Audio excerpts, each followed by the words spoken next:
Bonjour à toutes et à tous.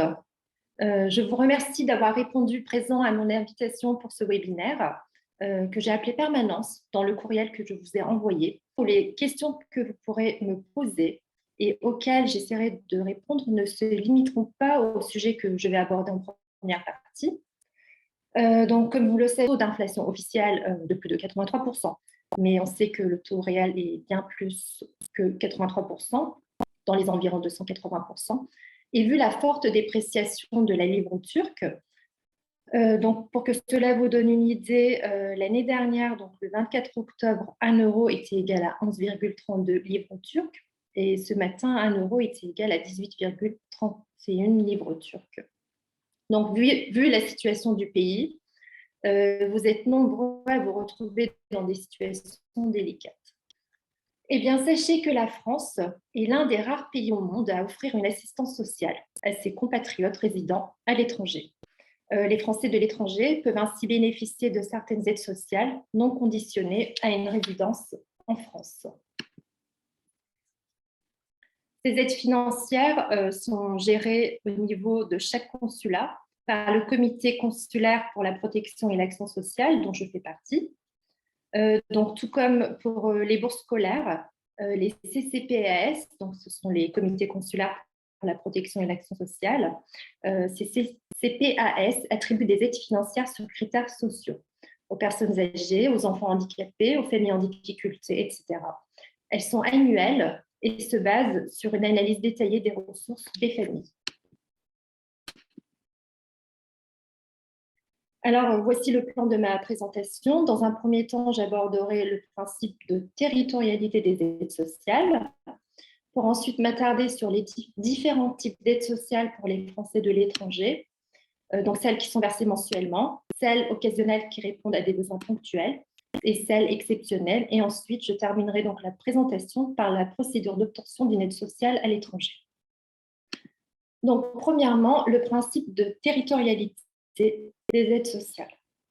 Donc, avant d'entrer dans le vif du sujet, je tiens à rappeler que les prestations sociales versées par des organismes sociaux français, à titre d'exemple, donc les allocations familiales, le RSA, revenu de solidarité active, l'aide au retour à l'emploi ou encore l'allocation compensatrice pour tierces personnes, sont toutes conditionnées à la résidence du bénéficiaire en France. Leur versement est donc suspendu lors d'un déménagement à l'étranger. Il faut donc absolument déclarer votre départ à l'étranger à l'organisme compétent sous peine de condamnation. En effet, ne pas déclarer son déménagement à l'étranger et continuer de percevoir ce type d'aide peut constituer un délit.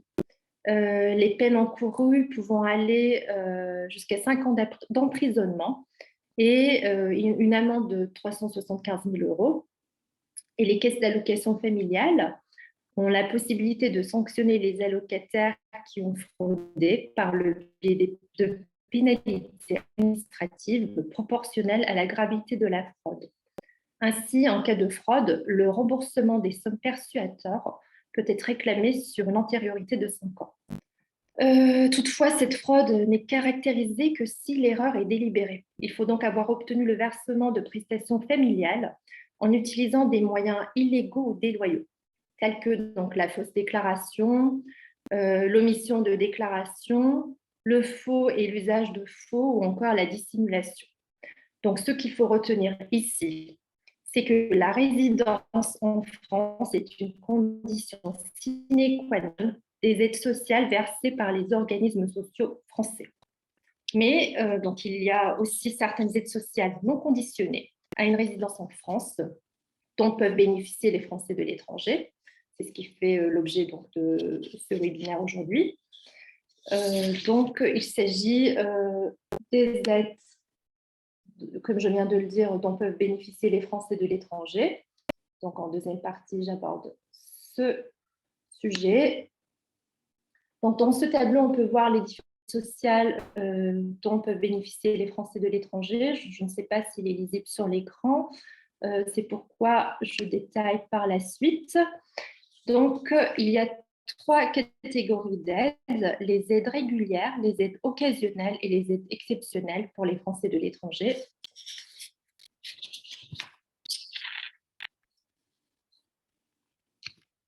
Celles-ci, donc ces aides dont les Français peuvent bénéficier, les Français de l'étranger, même si elles ne sont pas aussi variées et importantes que celles mentionnées il y a un instant, elles sont bien existantes. Donc, avant d'entamer ces différentes catégories d'aides, il y a des conditions communes à toutes ces aides. Donc, pour pouvoir être éligible, avant de déposer une demande, sachez qu'il faut posséder la nationalité française, résider en Turquie et être régulièrement inscrit au registre des Français de l'étranger. Donc, les aides régulières. Ce sont les aides versées mensuellement, qui sont donc au nombre de 3. La première aide, donc, c'est l'allocation enfant handicapé, ou également, donc, on connaît cette aide en tant qu'allocation d'éducation de l'enfant handicapé, ou sous l'acronyme AEH. Les conditions à remplir pour pouvoir bénéficier de cette aide sont les suivantes. Il faut être âgé de moins de 20 ans, être titulaire d'une notification d'une MDPH en France. MDPH signifie Maison départementale des personnes handicapées. Cette notification doit être en cours de validité et attester d'un taux d'incapacité au moins égal à 50%. Et chose très importante qui différencie cette aide des autres aides, c'est qu'aucune condition de ressources n'est requise. S'agissant du montant qui peut être obtenu, c'est le taux de base. Donc, en Turquie, actuellement, le taux de base est de 530 €, qui peut être minoré si l'enfant bénéficie d'une aide en Turquie ou d'une aide de l'employeur des parents en raison de son handicap. Là, je vais ouvrir une parenthèse concernant le taux de base. Donc, sachez que chaque année, ce taux peut être révisé. Nous, donc le CCPS d'Ankara ou d'Istanbul, donc nous, on fait une proposition et cette proposition est soit validée ou non par Paris. Et donc, cette année, le taux de base en Turquie est de 530 €. Ensuite, donc, on a comme aide régulière l'allocation adulte handicapé, donc, qui est connue sous l'acronyme également AAH. Les conditions à remplir pour cette aide sont les suivantes. Donc, disposer de faibles revenus, être âgé d'au moins 20 ans, être titulaire d'une carte mobilité inclusion en cours de validité délivrée par une MDPH en France et attestant d'un taux d'incapacité d'au moins égal à 80%. Le montant, donc une fois de plus, c'est le taux de base, donc 530 €, minoré des ressources éventuelles ainsi que des avantages. Et aussi, chose intéressante, en cas de nécessité de recours à l'assistance d'une tierce personne pour accomplir les actes essentiels de la vie quotidienne, une aide supplémentaire peut être attribuée. Donc, ces aides sont versées mensuellement.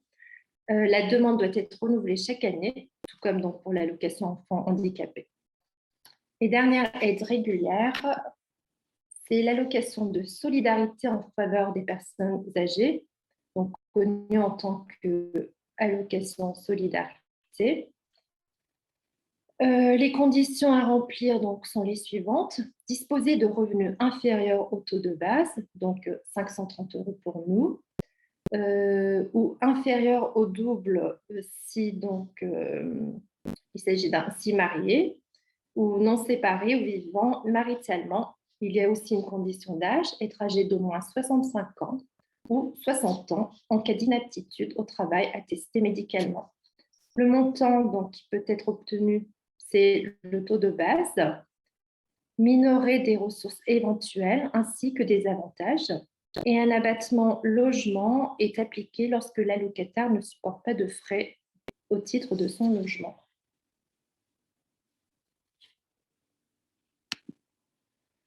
Ensuite, donc, deuxième grande catégorie d'aides, nous avons les aides occasionnelles. Ces aides sont donc toujours au nombre de 3. On a l'allocation à durée déterminée.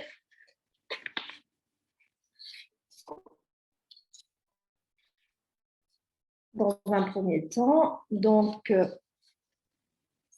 accordée à titre exceptionnel après un examen attentif de chaque situation, Cette allocation à durée déterminée vise à soutenir sur une durée de quelques mois les ressortissants faisant face à des difficultés personnelles ou familiales passagères. Donc, cette aide est ponctuelle. Elle ne peut excéder 6 mois et n'est pas renouvelable, y compris d'une année à une autre. Et petite précision donc pour la Turquie, sur le site du consulat, il est précisé que l'inflation actuelle en Turquie n'est pas un critère pour recevoir cette aide. Donc, les conditions, il faut être âgé d'au moins 18 ans et disposer de revenus inférieurs au taux de base. Cette aide n'est pas cumulable avec une autre allocation mensuelle versée par le ministère des Affaires étrangères. Elle peut néanmoins être cumulée avec l'allocation de solidarité dans le cas de personnes hébergées en maison de retraite lorsque les frais de pension sont supérieurs au montant de l'allocation solidarité. Le montant accordé est inférieur ou égal au taux de base. Donc, cette aide, comme je l'ai dit il y a un instant, est versée mensuellement pour une durée de 6 mois maximum, sauf pour les personnes la percevant au titre de la couverture des frais de maison de retraite qui peuvent continuer à la percevoir.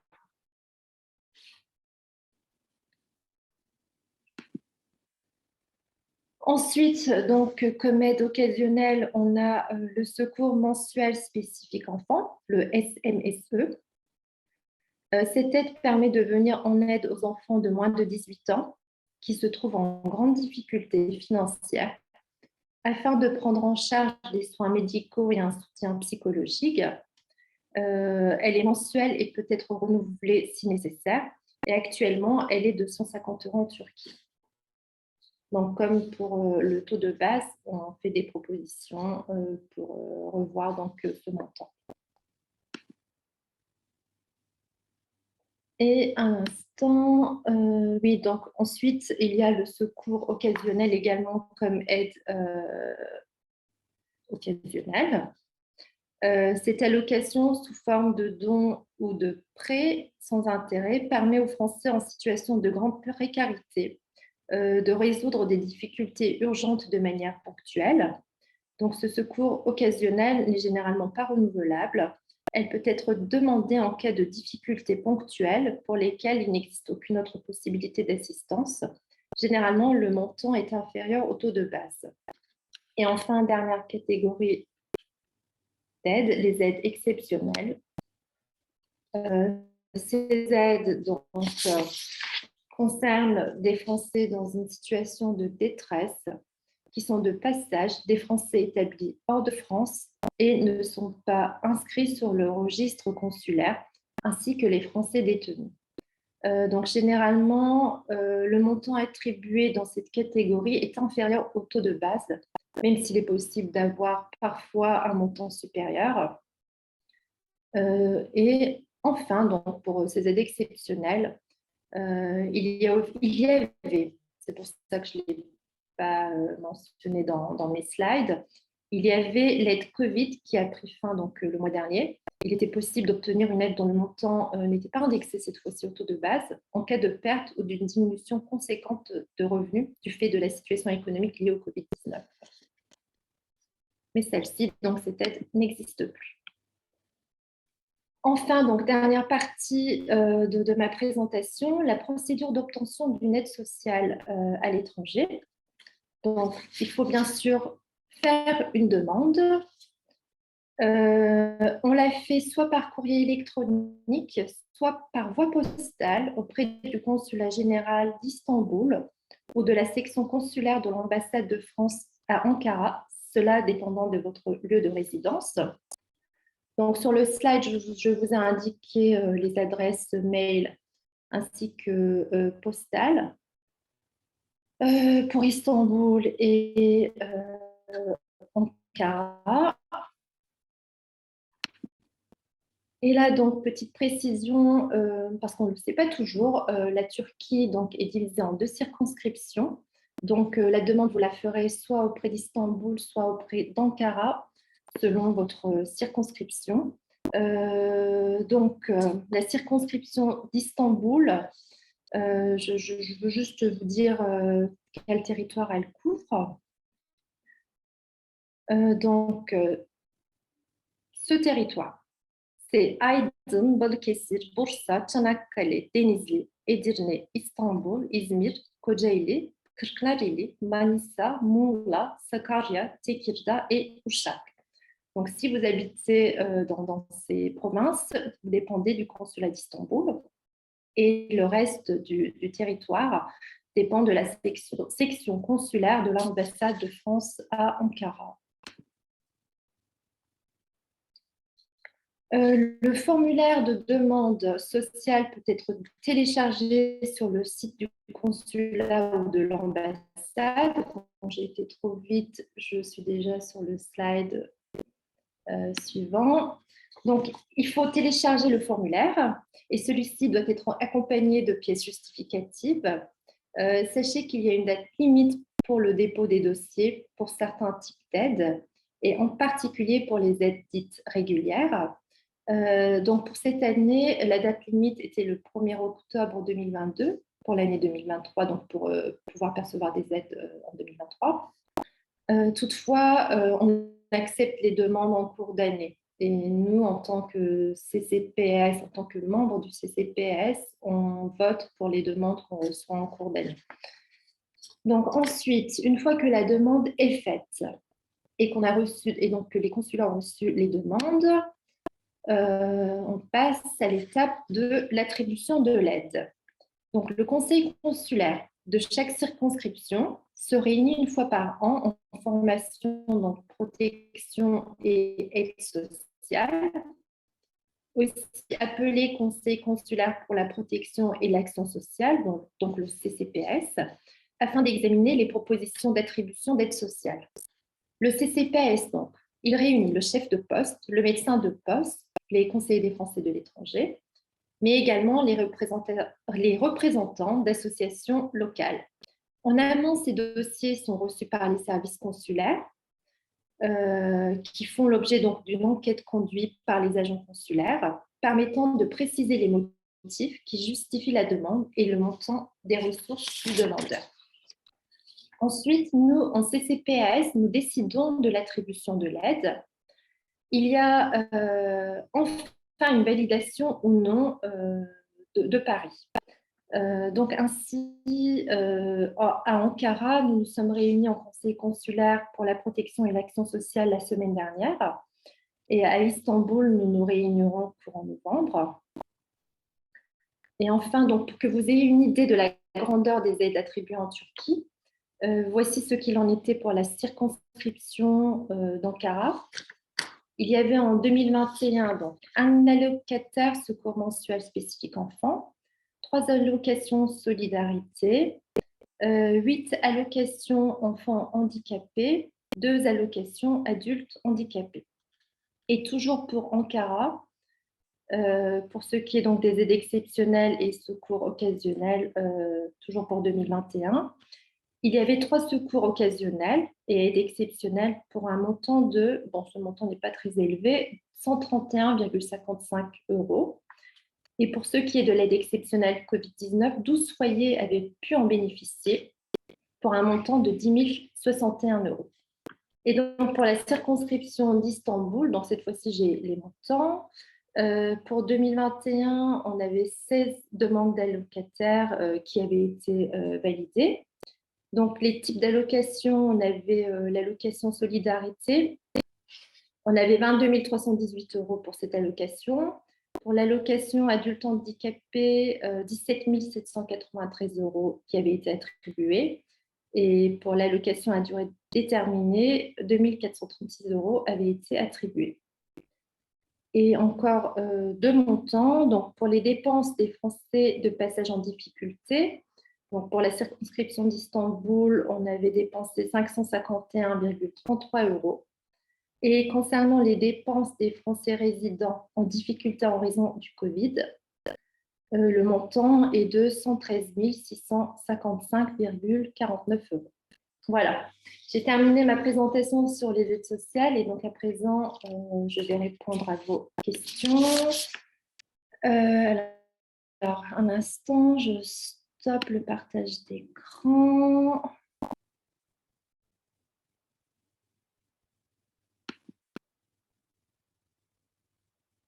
Alors, ce que je vais faire, d'abord, je vais traiter les questions que j'ai reçues dans la mesure où je vous avais permis, en fait, on avait prévu une possibilité de poser des questions par mail. Et ensuite, je répondrai aux questions que je reçois donc, sur le chat. Un instant, voilà. Donc, première question, et sachez que je ne dévoilerai pas l'identité. Donc, bonjour, j'habite à Istanbul. Je voulais vous poser cette question. Est-ce qu'on peut avoir des aides pour la rentrée scolaire des enfants? Donc, en fait, oui, en France, c'est vrai qu'on a l'allocation de rentrée scolaire qui est versée sous condition de ressources aux familles ayant un ou plusieurs enfants scolarisés, âgés de 6 à 18 ans, donc pour les aider face aux dépenses de rentrée. Donc, pour la rentrée 2022, ce montant varie entre 392 et 428 euros selon l'âge de l'enfant. Mais sachez que cette prime de rentrée scolaire, c'est possible de la percevoir uniquement en France. Donc, pour répondre à la question, non, vous ne pouvez pas bénéficier de cette aide en tant que Français vivant en Turquie. Deuxième question. Donc, je suis français de naissance et je suis divorcée. Ma grande fille a 18 ans et la petite a 15 ans. Elle est scolarisée. Peut-on prétendre à des aides pour ma fille scolarisée?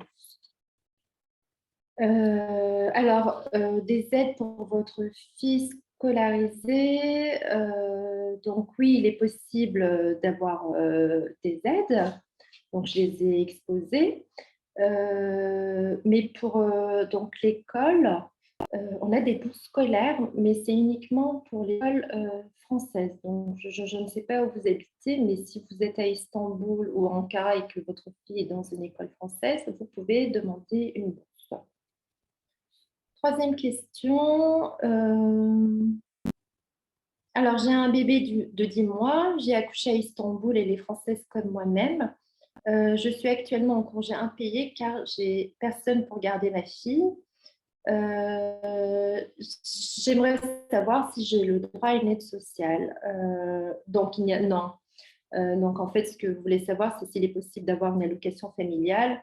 Eh bien, sachez que pour les Français de l'étranger, il n'y a pas possibilité donc d'obtenir d'allocation familiale ni de prime à la naissance, comme c'est le cas en France. Quatrième question. Donc là, c'est une question plus générale qui ne concerne pas les aides sociales. Étant retraité de la France et ayant la sécurité sociale française, peut-on s'inscrire au système SGK en Turquie? Donc, le SGK, c'est la sécurité sociale Turquie, Social Güvenlik Kurumu. Alors, sachez que sous condition de réciprocité, il est possible pour un résident étranger qui ne travaille pas donc d'adhérer au SGK, donc la sécurité sociale turque, dès lors qu'il ne dépend pas déjà d'un autre système de sécurité sociale à l'étranger. Le paiement mensuel qu'il faut faire donc, pour pouvoir en bénéficier correspond à 24% du revenu minimum brut. Donc pour vous, comme vous dépendez déjà de la sécurité sociale française, vous ne pouvez pas vous inscrire au système SGK en Turquie. Ensuite, cinquième question. Alors, oui, résidant en Turquie depuis mes 10 ans auprès de mes parents, j'étudie actuellement à Haute Ankara en tant qu'élève étranger. Donc, elle a renoncé à sa nationalité turque. Ma famille dispose d'un revenu assez faible et je voudrais connaître mes options de bourse scolaire ou d'aide sociale. Si je décide de faire un master en France, aurais-je des bourses à ma disposition, sachant que j'ai seulement un bac turc? Donc, vous êtes française, mais vous n'avez pas de bac français. Eh bien, sachez que oui, vous pouvez prétendre aux bourses en France et même aux bourses sur critères sociaux, même pour le master, dès lors que vous êtes de nationalité française. Concernant le bac turc, en fait, il faudra faire une demande d'équivalence de votre diplôme turc en France. Ensuite, Donc, je voulais savoir s'il y avait des aides sociales concernant les enfants pour les écoles ou alors pour les activités sportives. Donc, pour les activités sportives, il n'y a pas d'aide sociale. Et pour les écoles, donc c'est ce que je disais il y a un instant, il y a des bourses scolaires pour les écoles françaises, donc qui sont reliées à l'Agence pour l'enseignement français à l'étranger. Donc, ce sont les écoles qui sont homologuées par le ministère de l'Éducation nationale de la France. Donc, ces écoles françaises, c'est à Ankara, on a Charles de Gaulle. On a aussi les écoles maternelles. Donc, à Istanbul, à Ankara, on n'a pas d'école maternelle. À Istanbul, on a Pierre Loti, le lycée Pierre Loti, qui est donc une école française. Et on a les écoles, on a deux écoles maternelles, l'école Petit Génie et l'école La Petite École. Donc, vous pouvez, dès lors que vos enfants s'inscrivent dans ces écoles, demander des bourses scolaires, sachant que ces écoles ne sont pas gratuites. Et donc, les conditions d'accès, du coup, j'en profite pour faire une parenthèse, les conditions d'accès pour ces écoles, pour les bourses plutôt. Donc, ces bourses sont réservées aux enfants français résidant avec leur famille, au moins l'un des parents à l'étranger. Il faut donc qu'ils soient inscrits au registre mondial des Français établis hors de France et scolarisés donc dans un établissement homologué par le ministère de l'Éducation nationale. Et la demande donc, de bourse se fait auprès du poste consulaire qu'il faut retirer. Donc, il faut retirer le dossier et déposer le dossier auprès du service des bourses du poste consulaire. Question suivante. Étant employé ici à Istanbul en contrat local depuis plus de 20 ans, quel va être mon régime de retraite? Y ai-je droit ici ou en France? Donc moi, j'avais déjà fait un webinaire sur le détachement et l'expatriation. Donc là, vous avez un contrat local. Comme c'est un contrat local, ce que je comprends, donc, c'est que vous avez le statut d'expatrié et non de détaché. Cela signifie que vous êtes affilié au régime de sécurité sociale de la Turquie, donc le SGK. Donc, vous cotisez en Turquie, donc vous serez retraité en Turquie. Et donc, vous percevrez votre pension de retraite de la Turquie. Et donc, on a fait un webinaire aussi sur les retraites. Donc, si vous le souhaitez, vous pouvez le visionner, sachant qu'on enregistre tous nos webinaires. Et ils sont donc ils sont disponibles sur YouTube. Ensuite, donc, une autre question. J'habite en Ankara. Donc, son fils, qui est âgé de 3 ans, est diabète type 1. Donc, en France, les capteurs et les pompes à insuline sont remboursés. Cependant, je ne sais pas si à l'étranger, on peut avoir une aide pour cette maladie. Alors, j'ai fait des recherches et en France, le diabète de type 1 est reconnu comme un handicap par la maison départementale des personnes handicapées. Donc, à mon avis, dès lors que le taux est supérieur à 50%, je pense qu'il est possible d'obtenir l'allocation enfant handicapé dont j'ai présenté les conditions il y a un instant. J'ai posé la question au consulat, donc je vais vous répondre également par écrit. Et si c'est possible, on pourra faire le dossier ensemble. Autre question. Donc, nous sommes en Turquie depuis 4 ans maintenant. J'ai 3 enfants. Donc, je vous avoue que l'on rencontre des difficultés vu la conjoncture économique du pays. Pourriez-vous m'en dire plus sur les aides auxquelles on pourrait prétendre? Donc, je viens de faire l'exposé. Et donc, j'avais une autre question pour les certificats de vie. Donc, une personne, je n'ai pas noté la question, mais je l'ai en tête, me disait qu'on lui demandait tous les 3 mois un certificat de vie, ce qui m'a surpris. Parce que le certificat de vie, normalement, quand on est retraité et qu'on perçoit une retraite de la France, on nous la demande, on nous demande ce certificat, donc il faut le fournir qu'une fois par an. Donc, j'ouvre une parenthèse. Ce certificat de vie, donc pour ceux qui ne le savent pas, parce qu'ils ne doivent pas être concernés pour le moment, il permet d'attester donc de votre existence. Il est demandé donc pour les retraités qui perçoivent une retraite depuis la France. C'est un formulaire plurilingue envoyé soit par votre caisse, soit qui peut être téléchargé sur votre espace personnel.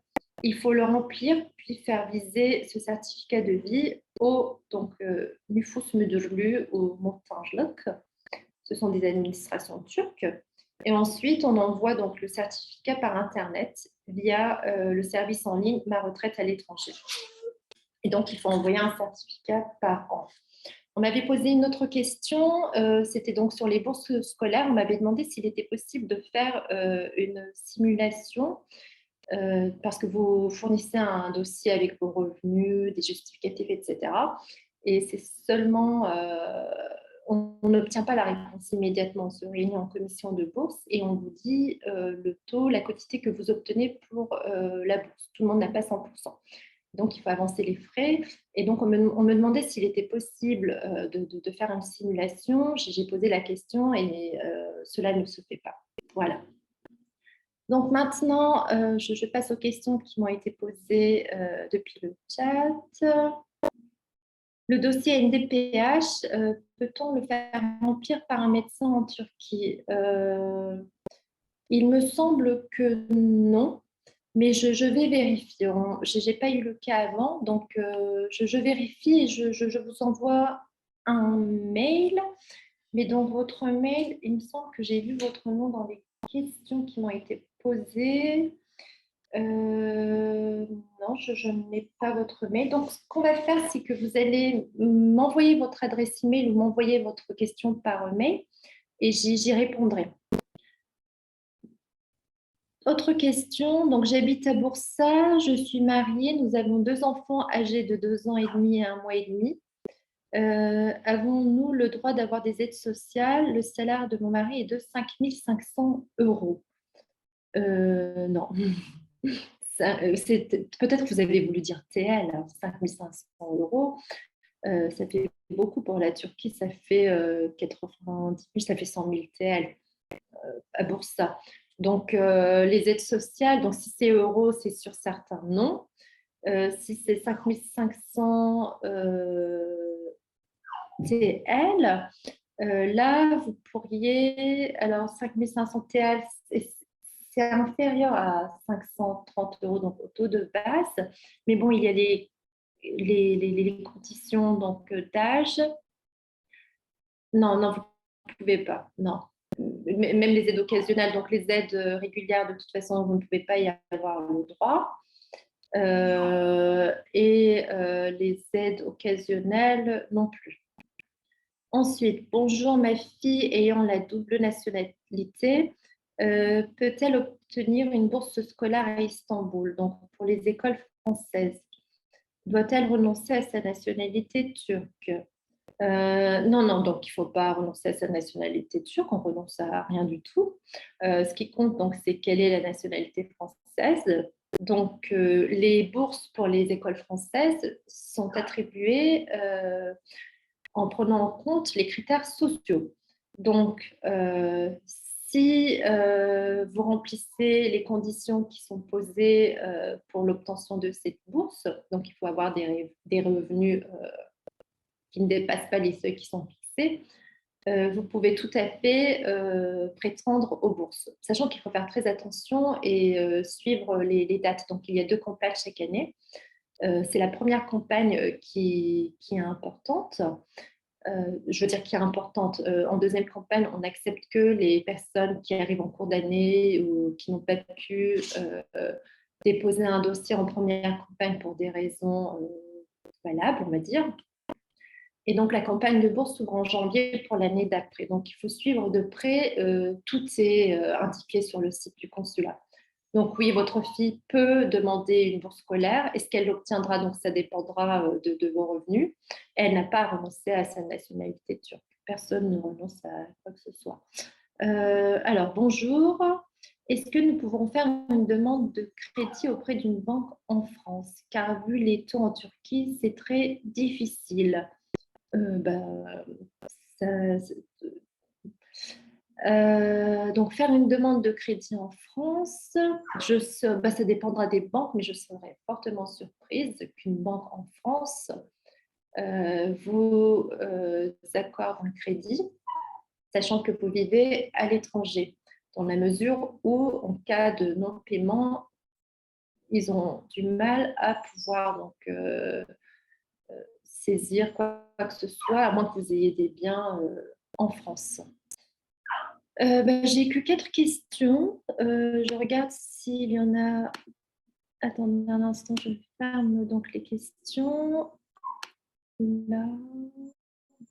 Le chat, je regarde le chat s'il y a des questions. Non. Donc, on a terminé. Donc, j'ai essayé de répondre à toutes vos questions. Si vous en avez d'autres, donc je suis toujours disponible.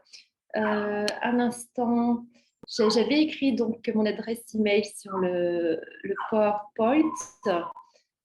Un instant, je vais partager à nouveau mon écran.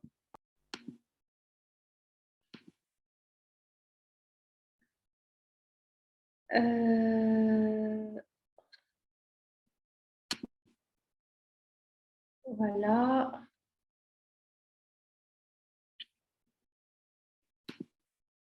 Donc, mon adresse email, vous le voyez là sur l'écran. Donc, si vous avez d'autres questions, n'hésitez surtout pas à me les envoyer. Donc, je reste à votre disposition. Et sachez que nous allons faire ces webinaires de façon régulière. Donc, s'il y a un thème que vous souhaitez que j'aborde, n'hésitez pas à m'envoyer un courriel. Voilà. Donc, je vous dis au revoir et à bientôt.